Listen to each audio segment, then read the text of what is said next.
राहुल गांधी को जानने वाले तो भूल जाइए, जो लोग 2 दशकों से राहुल जी को सामाजिक जीवन और राजनीति में सिर्फ देख भर रहे हैं, वो भी जानते हैं कि राहुल गांधी जी लोगों के साथ क्या आचरण करते हैं, उनका क्या व्यवहार होता है, वो कितने संवेदनशीलता से लोगों से मिलते हैं, खास तौर से बुजुर्गों और महिलाओं के साथ उनका क्या व्यवहार होता है। तो धक्का देना तो बहुत दूर की बात है। और एक औरत होने के नाते मैं एक बात गर्व से कह सकती हूं कि राहुल जी जैसा सौम्य और सभ्य व्यवहार कोई भी और महिलाओं के साथ नहीं करता है। उनके आसपास एक महिला बेहद सुरक्षित, सम्मानित और सहज महसूस करती है। और इस बात का एक बहुत बड़ा प्रमाण, एक जीवंत उदाहरण भारत जोड़ो यात्रा है। सारी यात्रा में उन्मुक्त, आत्मविश्वास से भरी राहुल जी का हाथ पकड़कर चलती हुई, मुस्कुराती हुई महिलाओं की तस्वीरें असल में मेरे लिए यात्रा की सबसे खूबसूरत याद है। क्योंकि एक औरत उसी को हाथ पकड़ने देती है जिसके साथ वो सहज महसूस करती है, जिसके ऊपर उसको विश्वास होता है, जिसके साथ वो सुरक्षित फील करती है।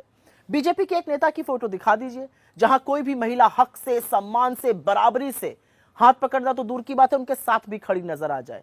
एक बीजेपी नेता को दिखाइए जो महिलाओं को सुरक्षित और सहज फील कराते हो। सच तो यह है कि आधे से ज्यादा बीजेपी वालों को देखकर महिलाएं आशंकित हो जाती हैं, क्योंकि इनकी पार्टी में एक से एक महानुभाव है जो दुष्कर्म के आरोपी और दोषी पाए जाते हैं। खैर, राहुल जी के अंदर जितनी सौम्यता है उतना ही बड़ा शेर का कलेजा भी है। बीजेपी बार बार यह भूल जाती है कि राहुल गांधी की रगों में अंग्रेजों से लोहा लेने वालों का खून बहता है, उनकी रगों में शहीदों का, बलिदानियों का खून है। राहुल गांधी पर फर्जी एफआईआर लिखकर अगर बीजेपी को यह लगता है कि हम डर जाएंगे तो वो गलत है। इन लोगों को गलत फहमी है कि अमित शाह बाबा साहब का अपमान करके झूठ के पीछे छिपकर बच निकलेंगे। अरे एक नहीं, 1 लाख एफआईआर कीजिए, बाबा साहब के अपमान को हम किसी कीमत पर नहीं सहेंगे। और मुझे एक बात लेकिन नागालैंड की महिला सांसद से कहनी है।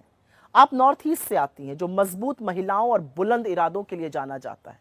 मुझे दुख है कि आपने घटिया, घिनौनी राजनीति के लिए बीजेपी के हाथों में मोहरा बनना स्वीकारा। काश आप मणिपुर की महिलाओं और बच्चों पर कभी बोली होती, लेकिन आपने बाकी महिलाओं के बारे में ना सोचकर बीजेपी के लकड़बग्घों के साथ मिलकर गिरी हुई राजनीति की। धमकाना तो बहुत दूर की बात है मैडम, राहुल गांधी एक महिला से तेज आवाज में बात भी नहीं करते हैं। आपकी मजबूरी पर असल में मुझे तरस आता है। लेकिन बीजेपी वालों, इतने सालों से लगे हुए हो, कब बाज जाओगे? कब समझोगे कि राहुल गांधी के खिलाफ तुम्हारी साजिश और तुम्हारा षड्यंत्र असल में तुम्हारी हताशा, तुम्हारी बौखलाहट और तुम्हारा डर है? और ये बात मेरा देश समझ चुका है।